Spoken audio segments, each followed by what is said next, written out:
So we're going to get started.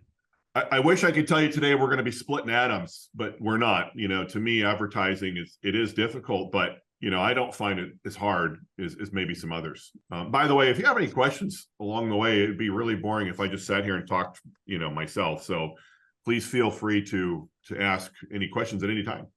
Just click your unmute button or whatever and shoot away, and I'll do the best I can to answer the questions. But I am going to walk through the trust funnel process, what I call the trust funnel process, and the mistakes that I see. And I'm going to walk through the art of advertising. So you're really kind of getting two classes that I've taught in the past that we're going to put together and make it one class. But, for my background, I was a Marine Corps infantry officer. What did I know about advertising?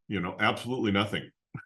When I first got involved, I just didn't know a whole lot about advertisement, or really selling for that matter. There were some things that came natural to me, but for me, I had to learn, just like everybody else. I had to learn, and I started investing, and I'll talk about that here soon enough. I actually started off in insurance and P&C. I was selling auto and home insurance. I built a small little book of business. I just didn't like it as much as some other things, so then I went into final expense, mortgage protection, got a Series 65. So I do assets under management and all that today. But eventually I ended up in Medicare, and I kind of do all of these, except I really don't do P&C anymore. I don't at all, actually. I have no book of business with P&C, but I definitely still sell mortgage protection, final expense. I still do assets under management, annuities, Medicare.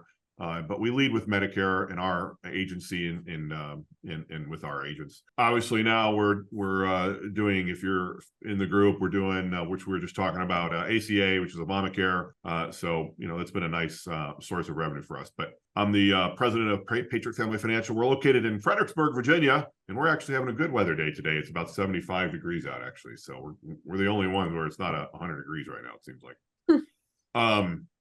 All right, so let's talk about my advertisement journey. When I got out of the Marine Corps, I thought the world was this way, and I learned it was a different way. And I really lived in a small shell in that environment, and I had to kind of grow. And this is the process and where I got to. And this is a very quick version of it. But like many of you, I bought exclusive leads that I found were not exclusive.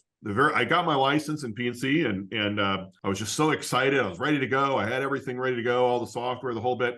I bought an exclusive lead for $8. This probably sounds familiar. And I got the lead, and I picked up the phone. I was just so excited. I waited a couple of minutes. I got this lead. It was live. And at least that's what I was told. And I called the lead, and they said some nice, colorful adjectives or words that came my way, like "get the F off his phone, stop calling me." I'm like, "But you're my exclusive lead," right? And so, as most of you know, leads are not exclusive if you're buying them from somewhere else for the most part. And I learned very quickly that if I didn't do my own advertising, then I was not in control of my own destiny in my own business. And I believe that sincerely for every agent and for every business owner. If you're not doing your own thing, you are subject to somebody else's thing. And if they decide they don't want to do it anymore, then your business is cut off. So sure, there's lots of vendors out there, but you'll see the problems with vendors as we go. Now, I believe advertising is an art and a science, and I'm going to talk about the art and the science as I go here, but I've personally, the art has just come natural to me. The science, much harder. I can tell you that most people can't do either. And I have not met many people that can do both. It takes kind of a unique person. In my own brain, when I'm doing accounting, I struggle with the art side of it, but I can do the science at this point. So for me, I have to kind of separate when I do things that are very logical, and like accounting, for example, and those kind of numbers. And I'll move all that to a certain day. Usually I do it on Fridays, actually. And I won't do, advertisement on those days, but the rest of the week I will. And I don't think about things like accounting and so on. I've taken lots of courses. I've definitely spent several $100,000 on advertising and learning all the various things. For me, again, mostly what I had to learn, I feel, was the science side of it. And we'll get into what I mean by that. So then I started selling leads to other agents, IMOs, call centers, hundreds of thousands of leads at this point I've generated. It kind of depends on the month, but right now we're a little slower. I probably generate around 4,000 leads a month, I would say. There's been months where we did 20,000 or 30,000 leads. So, it just depends. During AEP, there's going to be a lot of leads, that we're generating. I use various methods to generate leads: digital SEO, direct mail, TV, radio, newspaper. By the way, local newspaper, expensive typically, but a very good source of leads for you, the agent, or you, the business owner, depending on how you do it. Google, Yahoo, Bing, competitor websites. I get asked about that all the time. That's off of Google. You can advertise right on your competitors' websites, depending on who your competitor is. I've definitely done blogs, YouTube, Facebook, Twitter, Instagram, WhatsApp, TikTok. I get about 4% of my leads off of video games, off of cell phone video games. It's the craziest thing. Never thought in a million years I would get that, but whatever. Seniors play video games too, apparently. LinkedIn, I haven't had as much success on LinkedIn, but I do it. We definitely have done the cold calling thing, cold email, which I don't love. Let's call it warm email, certainly works. Text, messenger. So pretty much have run the gambit of ads. In a normal busy month, I spend around 100,000 a month. In an off season, maybe 30,000 on a low month. It kind of just depends on, what we're doing and how busy we are. AEP, I'll spend 100 grand a month, easy. So I want to walk you through what I believe to be the trust process from lead to client, and then we're going to move into the art a little bit.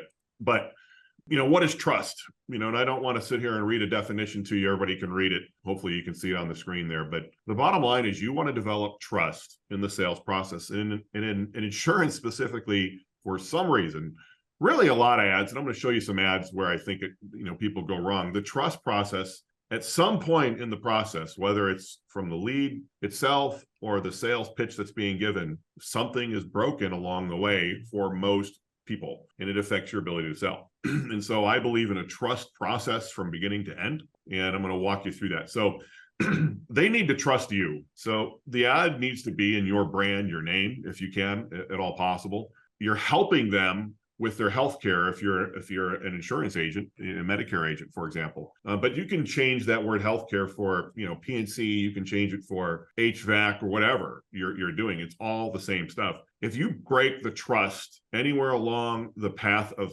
being sold, and that's from the lead itself all the way to when they're purchasing from you, and frankly, your customer service, you're breaking that trust. And as you break that trust at any point in the process of selling, from lead to sale, or let's call it lead to customer service, then your chance of selling that person is low every single time. And what I see most of the time from my perspective is that, especially when it comes to agents, is that it's being broken at every single step.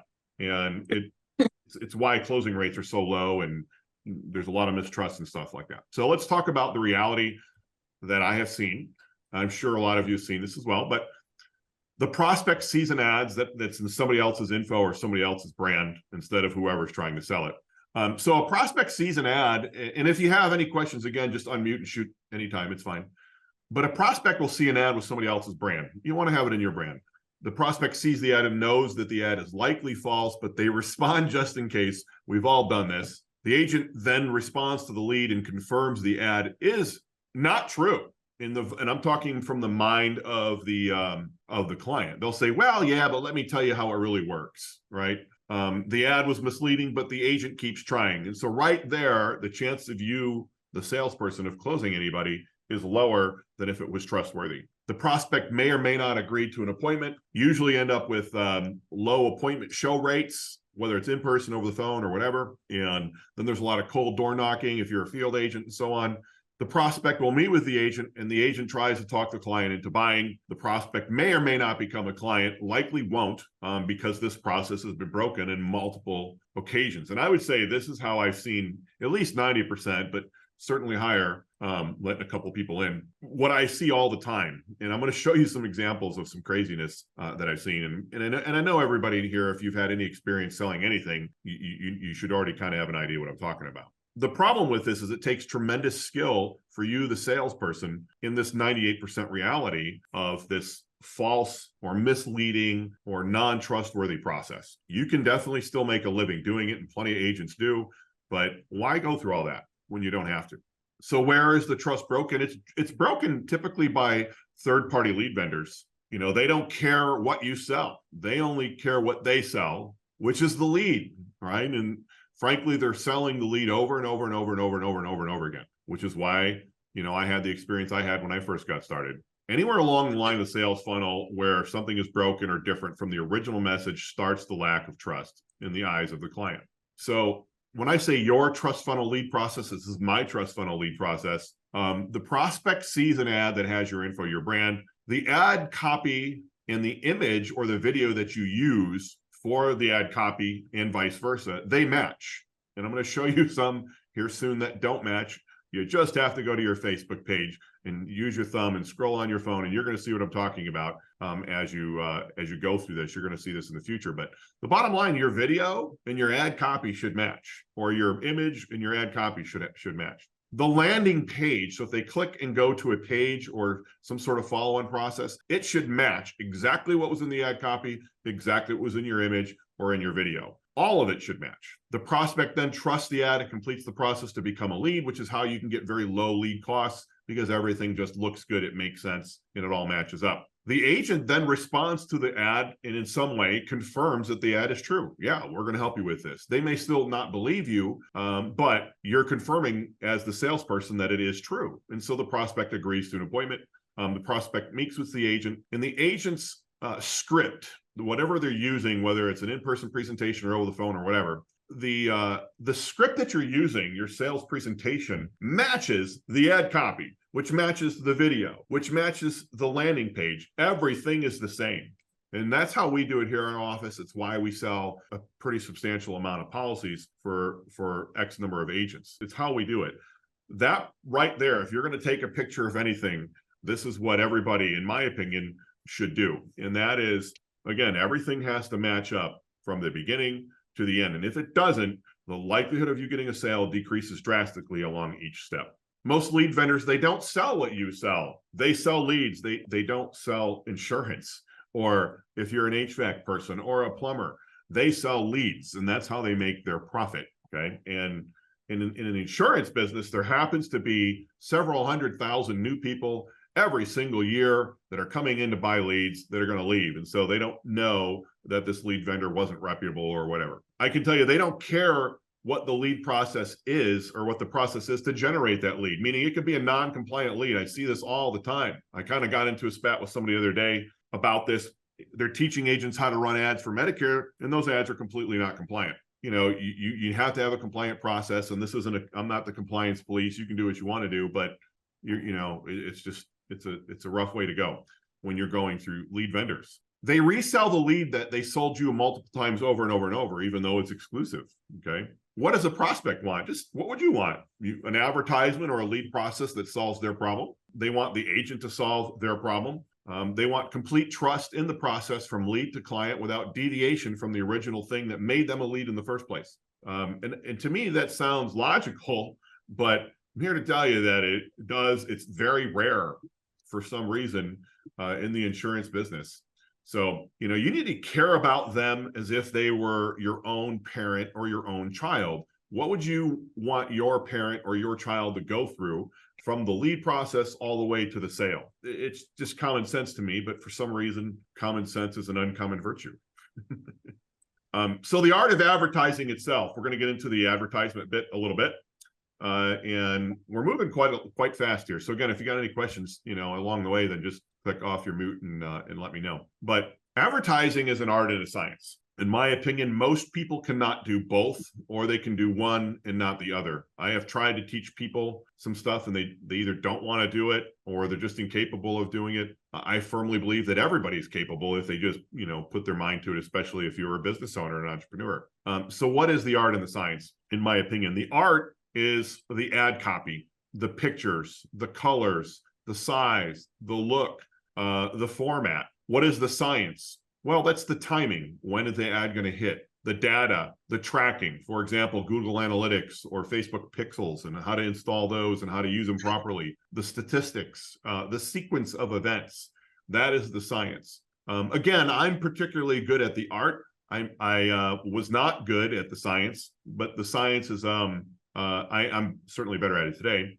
But I think the art is probably the hardest part for most people, I think. But the science is just a learned logical thing, and you can do it. You just have to learn how to do it and how to, install a pixel, for example, if it's Facebook, and get it onto a landing page or whatever you're doing with it. But the point is, it's just information that you have to learn. And that's where I really had to learn a lot. And it's where I've spent a lot of money in my journey, generating leads. John? Yeah. This is Rick. Let me interrupt you for a second because I have a question that maybe other people have.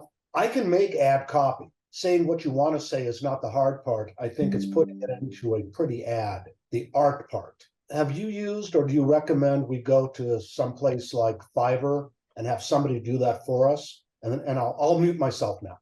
Yeah. So just real quick, Rick, just to make sure. So you're asking me about the image or the video portion of it. You're good at ad copy, but you struggle with graphic design, for example. Exactly. I mean, I can do a video. Anybody can do a video. It won't be as pretty as, having your picture on it, like you're doing. Yeah.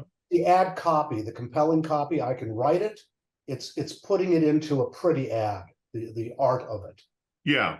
Yeah. So if you see my drawings, I can't make I draw like a kindergartner. So you don't want me making your graphic design. We're probably similar to that respect.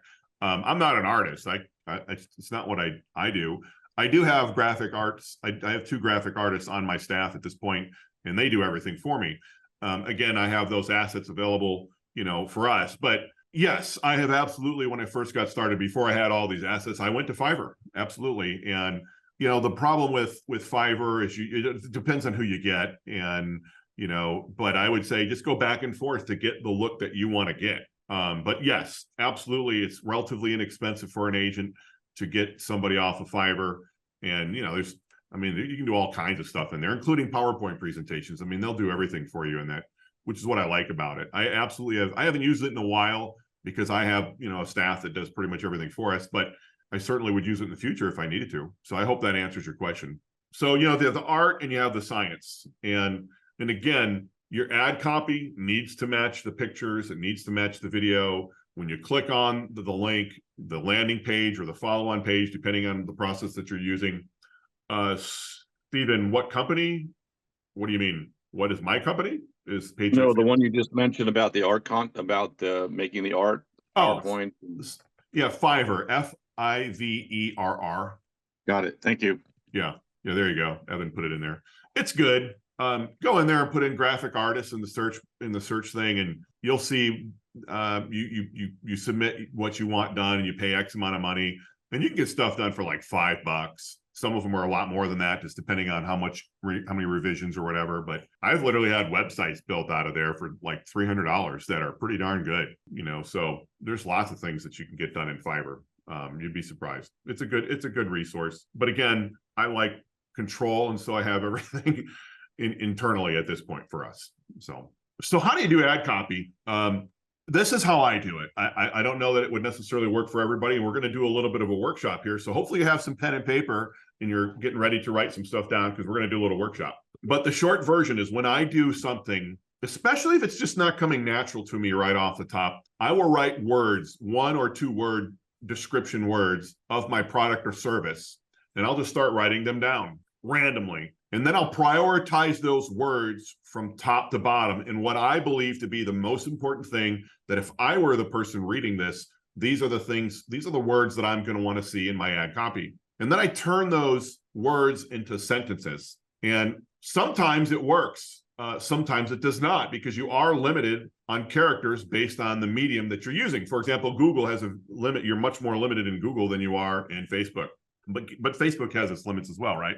And it's same newspaper, depending on where you're sending it. So there's lots of mediums. So that's how I do it. I write down word for word, 1 word at a time, or 2 words next to each other, usually no more than 3. And I'll just randomly write down as I'm looking at whatever it is I'm about to look at. And we're going to do this together as a group in a little quick workshop here. So get that pen and paper ready. And I'm going to prioritize or rank those words, the most important to the least important.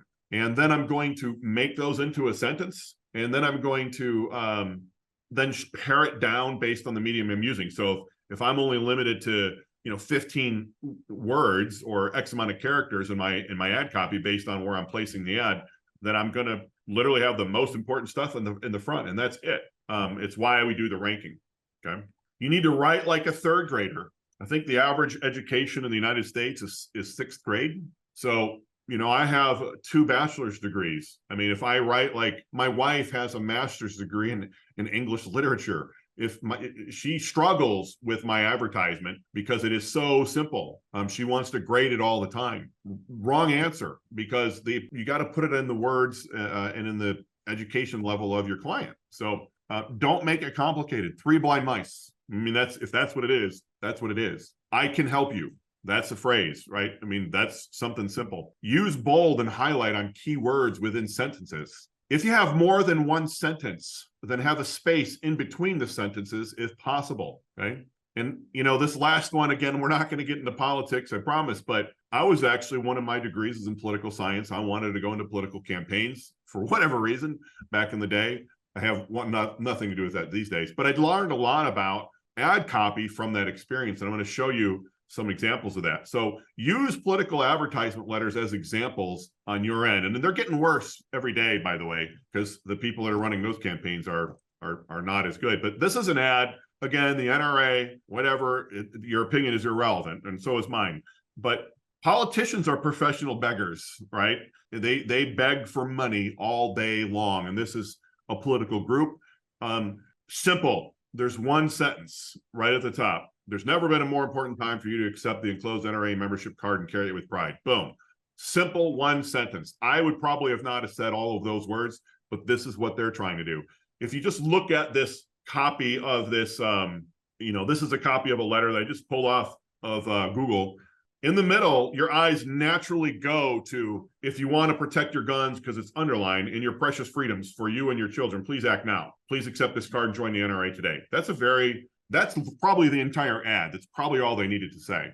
When you look just at the whole thing, your eyes then go naturally to the word hundreds because it's underlined. And then at the bottom, you see, then make your personal commitment to the future of freedom, blah, blah, blah, because it's underlined. So use bold in words. They're not really bolding anything in here. I would, but this is what I could find more recently in here. Capital letters will stand out, like all caps. It's almost as if you're yelling, but you can make it stand out. So bold words, use simple sentences, put spaces in between each sentence. Try to do one sentence at a time. Keep it very simple. Any questions on that from anybody? I'm reading your comment, Rick. A country repair shop. So keywords. These are universal keywords. And again, I'm not going to get into compliance right now for Medicare. But these keywords right here, I'm just going to tell you they work. Brand new. We all want something that's brand new, even if it's not really brand new, right? Fresh. Value. If my wife sees the word save, she's buying it, right? Even if it's not really it's saved, it's a sale is another word that a lot of people like. So these are universal keywords that if you throw in your ad copy, trust me, they're going to work. Okay. Brand new program for people of low income. Like I'm literally just making it up as I go for what would be the beginning of an ACA ad. It's an attention getter. One of the nice things about insurance on that note is every single year on January 1st, there's something new coming out. Or if you're an AEP, right around October. So we have natural things to make things new, fresh, and so on. It's one of the nice things I like about it. But again, I'm not getting to compliance. So workshop example without using, so everybody, if you want to participate, this would be awesome. Take out some paper and write down exactly what you see in the middle of the screen there. Just write one-word descriptors. And I got what I'm showing you from a doctor, by the way, who recently passed away, rest his soul. But a long time ago, he told me that if you have to describe what you see as a doctor, and he would have to write on this particular apple a 5-page paper in medical school. Imagine that. So just write down, take 15, 20 seconds and write down what you see. And we're going to actually make an ad for this apple. All right, who wants to go? Who wants to take one for the team? Mr. Schaefer. You said one word, so I just put apple. Your ad copy failed.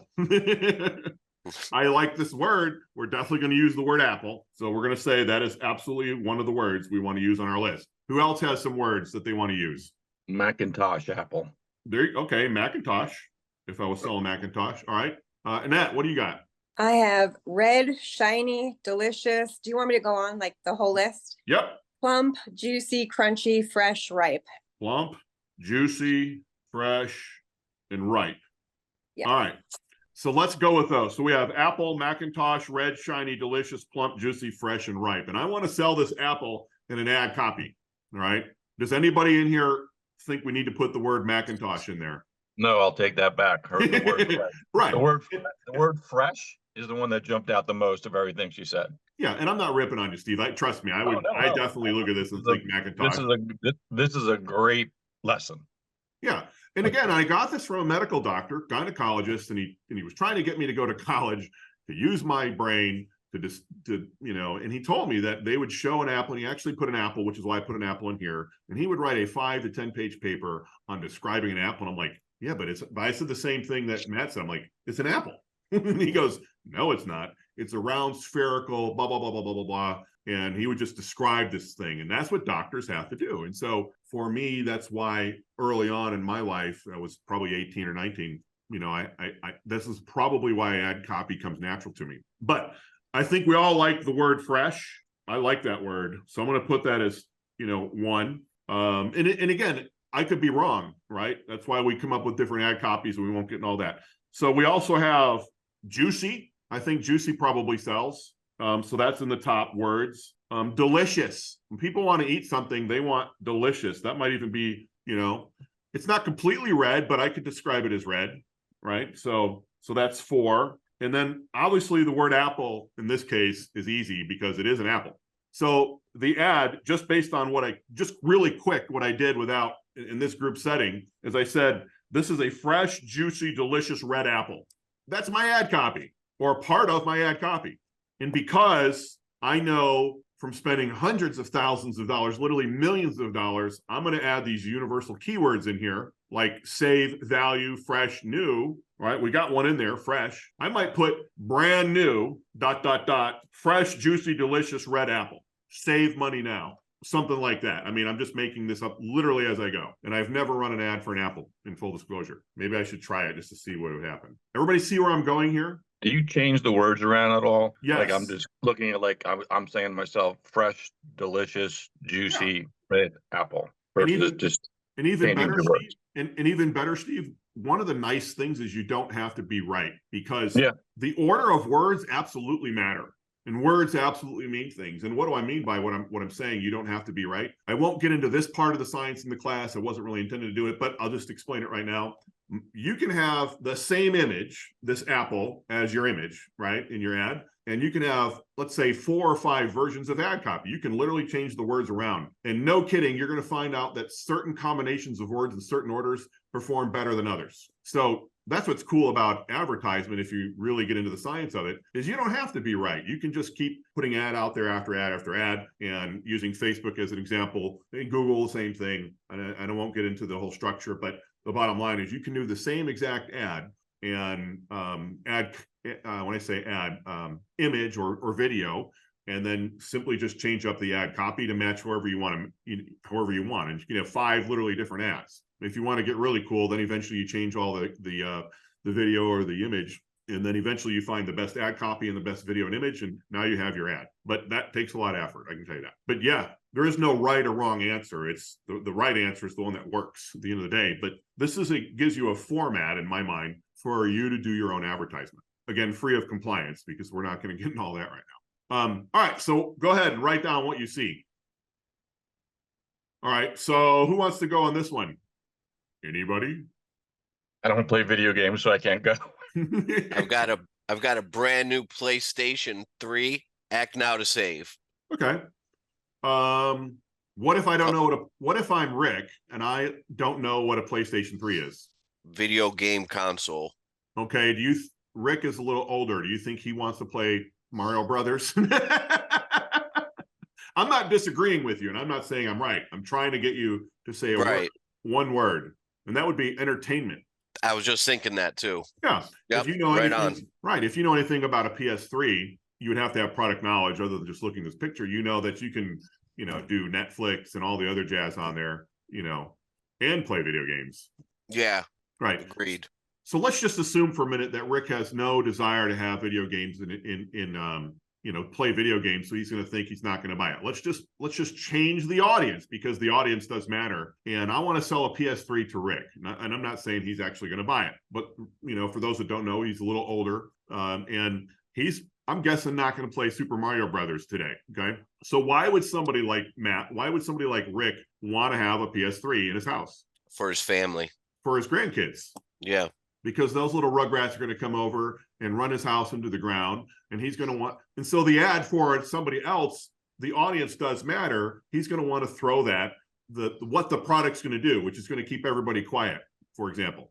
So, you know, again, that's not describing this thing, but you're describing, we call it future pacing, but you're describing what it'll do for somebody later on. It'll take away his pain, which is his kids breaking off, you know, the family vase is, you know, vase that's been, you know, on the shelf or whatever, you know.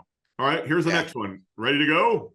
Imagine you have to come up with an ad copy for whatever this ridiculous thing is. And I'm going to give you a hint. Don't always just use words to describe this thing, which is what I was getting at before. Use words that are going to give them the benefit. How about save your feet? Yeah. Or something similar. Yeah. Like, why would you put your feet in this thing? Because they hurt. Yeah. So, okay. So take away the pain. I like that. That might be a Instant relief. yeah. There you go. Relax. Soothing. Obviously, you know, the word massage comes into play. You know, you might want to use the word comfortable. I don't know. I'm literally, but that's what you, when you see stuff, you just want to come up with descriptive words. And if the word, like, this is a weird thing to put in ad copy, right? I mean, look at this thing. Kind of ugly. What's that, Annette? Did you ever use one of those? I have. They're awesome. Yeah. Well, why are they awesome? This is what we need to put in the ad copy. Well, they provide relief. They're soothing, relaxing. Yeah. There you go. All I put. That's the ad. Yeah. Right. On an Apple, it's different. You know, some things like a PS3, it can be, you know, some things you can just literally describe. It's a black biomedic massage chair. Save now. All right. I'm not saying that wouldn't be good, but I probably would also add all of these other words that Annette just used to do my ad copy, for example. Go You're ahead. pretty much saying, just like you know, I sold furniture, so you want to limit the features and stress the benefits. You do, but you want to rank everything, in my opinion, from top to bottom. Well, just throw it all out there. Just put it all out on your paper. And then you're going to want to rank what you believe to be the most important. And the reason why you want to rank, if you recall, is because you're limited to how many characters you can use, depending on, you know, wherever. Gotcha. Right. Because Google is very limited. I can tell you that right now. It's very hard to do advertisement on Google because you're just limited to a very small number of things. Facebook, you're not really limited, but you kind of are based on how they set up their formats. So Thanks, Sean. you just want a quick one sentence written in 6th grade education, boom, and that's what you want to get, enough to get them to go to the video or the image itself. So colors. Now I'm talking landing pages. I'm talking the videos. I'm talking the images. Don't clash colors. You know, what I'm really saying here is don't do your color scheme like I dress. I can't get dressed in the morning. You know, I just wear gray and black pretty much and white. So that's easy. But don't clash your colors. And I don't know an example, you know, I don't know, like pink and blue. I don't know if that really matches or not. But again, don't let me dress your kids because they'll look a little dumb. Use bright and bold colors. And it really leads to the very last point, which is you're going to want to stand out in a sea of advertisement that is out there. There is a bazillion ads all over the place, and you want to stand out. Things like motion, which I'll get into in a minute. Colors that fit your product and service. So does anybody know what the color is for North Carolina University? Sky blue. Yeah, you know what I call it? North Carolina blue. You know what I mean? Yeah. Right. Wouldn't it be stupid if they came out in red, you know, or an advertisement or something in red? Like, that's their color. That is what they do. And all of their clothes, everything that you buy from the University of North Carolina is in the blue that's very similar to the blue at the bottom of my screen because I like North Carolina. If you're using a submit button on a landing page or like a go or submit or give me your information, generally you want to use, believe it or not, burnt orange or green. You can go into psychology of those colors, but I'll tell you that in California, the People's Republic of California, right, Rick? They did a study.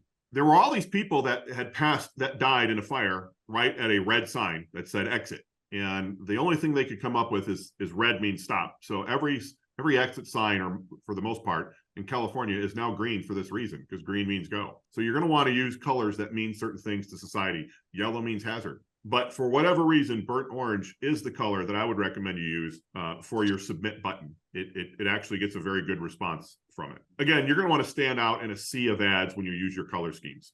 My brother still lives there, and I lived in California for a while, and I like it, but you know, there's things I don't like about it. videos, when I do images and videos, this is probably the hardest thing for me to teach people, but you're going to want to have motion, some sort of movement if you're doing a video. It could just be sparkles on the screen and it's just going to stand out. If you go through Instagram or you go through Facebook, or you just start looking at ads from a purely analytical standpoint and see why this thing made you stand out on your computer screen or on your phone. What about it? Without even reading the ad copy, what about the video or the image that made you stop and look at it, and maybe write it down so that you can use that technique for yourself. Same thing in the newspaper. And I have a quick question for you. Yeah, This who's is talking? Michelle. Oh, hi. Michelle, hi.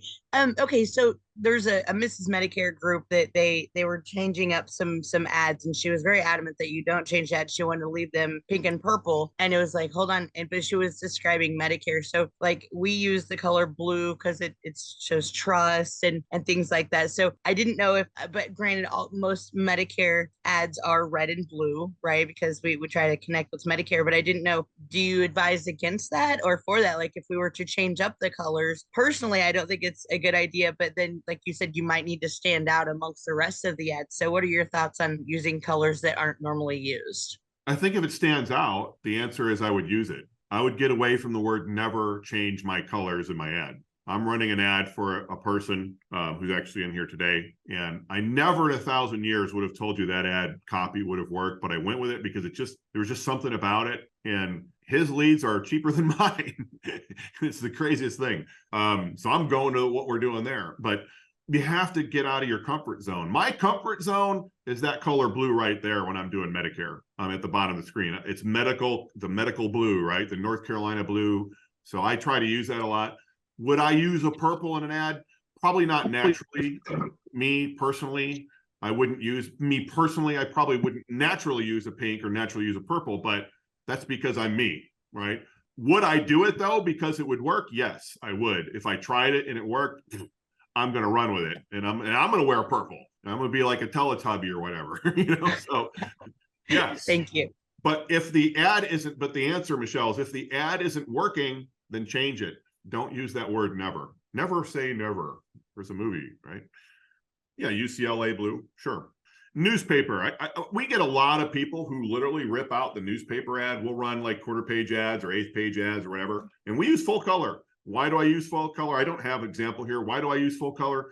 Because everybody else is using black and white, and it costs me a little bit more money, but I get I've never lost money on newspaper ads. I'm not saying we're making a ton of money off of newspaper ads, but they just stand out. People will rip it off and just walk right into my office with it. And when you just go through the newspaper and flip through it real quick without trying to read anything and just boom, something's going to stand out. And 9 times out of 10, it's a black and white newspaper, and what's going to stand out is a color ad. So it's worth the money, in my opinion, okay, for what we're doing it. Maybe not for everybody. No different than if you're looking on Facebook, Google, Yahoo, Bing, Instagram, Twitter, and all the rest. Just different mediums. So I literally pulled these up about 2 hours ago, and I'm going to show you how I see the world of advertisement, and hopefully this helps somebody. But on the left is, I get a lot of retirement ads for some reason. I'm not retiring anytime soon, but I get a lot of ads. So for investments in retirement. So look at the ad copy on the top left above the crafting your retirement blueprint. And let's critique the ad copy matching up with the image. And what you see there is it says, hopefully you can see it on your screen, but if not, it says Rome wasn't built in a day and your retirement plan shouldn't be either. I like that. I don't know. I think it's kind of nifty. I think it stands out. Then the next sentence is, here are some tips to get you started. I don't like that personally. I don't like that second part. And then the next part, then you go to the image itself. It says crafting your retirement blueprint. And then all of a sudden I see virtual workshop August 30th through 1 p.m. Central Time, sign up. I don't like the copy, the image matching to the ad copy, and I don't like the ad copy. It sounds like I'm going to make a blueprint and then I'm really going to a workshop. Like there's a mistrust in my mind going on personally. Not saying I'm correct. This is just how I see the world. So if they want to have a virtual workshop, I would absolutely mention, again, if I'm limited, maybe I wouldn't, but I'm probably going to put virtual workshop in my ad copy. Does that make sense? It's probably more important to say what you're going to do than to say Rome wasn't built in a day and your retirement plan shouldn't be either. So what are we selling? These people here are selling a virtual workshop to craft their retirement plan. Well, that's the ad copy. If there's more, if you're able to put more characters in your ad like you would in a Facebook ad, then maybe you would add Rome wasn't built in a day, and maybe in your retirement plan shouldn't be either. And then it says, here are some tips to get you started. There's no tips being provided. When you click on this, I can tell you it's just a link to enter your name and information to go into a virtual workshop. Okay, that's I click on ads all the time because I want to see if it's all matching up. And I'm not going to rip on United Healthcare, but they're the worst of the worst. Like they'll have an ad about dual leads and you click on it and there's nothing on dual leads on the landing page. And that's what happened here. There are no tips anywhere on the landing page at all. And so this is creating a mistrust in the client. Do you see kind of where I'm coming from when I put this all together, hopefully? Motley Fool is some sort of investment thing. They do some really cool ads, in my opinion, but let's look at the ad copy without looking at the image. In this report, discover how to invest without forgetting a crucial factor, the way you'd like to enjoy retirement. Okay, so basically it sounds like they want you to invest thinking about your future, maybe. And then you go in the bottom, it says winning in retirement, a foolish approach to health, happiness, and investing. I don't know, it's not terrible, but it seems like it's not matching up, in the way it could be. I think what they're trying to sell me here is again, some sort of retirement planning thing, and discover how to invest without forgetting a crucial factor, the way you'd want to enjoy retirement. I don't know. I see that as more complicated, not 6th grade, not simple. There's a colon in there. I don't know. I don't like it. I wouldn't do it. But I can tell you, here's the thing. Despite my opinion, the company on the left is one of the largest RIA companies in the United States, and I'm actually one of their agents for my investment side. So, hey, I'm not always right. It's working for them. I know that their lead cost and acquisition cost is extremely high. It's substantially higher than mine. Okay? These are ones that I've kind of like. Let's look at the juice box thing. Notice the logo color of juice box on the right is orange. And notice the ad is orange, 9-step IUL sales process. And it's trying to get you to learn how to sell IULs and annuities. Use this 9-step script to sell more IUL and annuities every single week. And if that's all you see on your phone from this Facebook ad, the image says 9-step IUL sales script. Boom. That is a great ad, in my opinion. It all matches up. The image matches the sale, matches the ad copy. Now, there's more ad copy in this particular ad because it is Facebook and they allow you to use more ad copy. On the left, prepare for retirement you've worked your entire life dreaming about with our retirement planning toolkit, high net worth edition. The first word that I see when I look at that, so I put my eyes to that side of the screen, I see the word retirement. I see high net worth edition because those things are just standing out. And then when I look a little closer, I see planning toolkit. Again, all of this is matching the ad copy. So I would say these are better examples than the ones that I just showed previously. Any questions, comments, concerns? Well, that's all for today. If you have questions, this is the time. Feel free. Hopefully this helps somebody. Can you share your email in the chat? Yeah. That's okay. Yeah. It's just it's my first name. Evan, can you put it in there? My first name at patriotfamilyfinancial.com. Yeah. So it's Sean, S-E-A-N at patriotfamilyfinancial.com. Easy enough. Thank you. You're welcome. Anybody else? Feel free to log out if you'd like, but we're basically done on my end. So if you have any questions, just feel free to ask. This is Rick. Actually, I just want to thank you for your time. Well, thank you, sir. I appreciate it. Great information, and I'm going to use it. Okay. Well, hopefully it was worth you getting out of bed early today. Thanks. For picking on me because I'm old. Thanks for joining us, sir. I appreciate you. Extremely helpful. Thank you so much for taking the time to do this. Thank you. I appreciate it. And I do have to ask this question every time I see your last name. You're not related to from like World War II, are you? No. We'll go with a hard no. A hard no. All right. Hard no. That's a New Jersey thing. We'll go with a hard no. All right. I appreciate you. Thanks for coming today. And if you have any questions, just shoot me an email or ask in the chat group or whatever. Thank you again. Yeah. Annette, you got anything or no? I'm all set. Thank you very much. It was helpful. All right.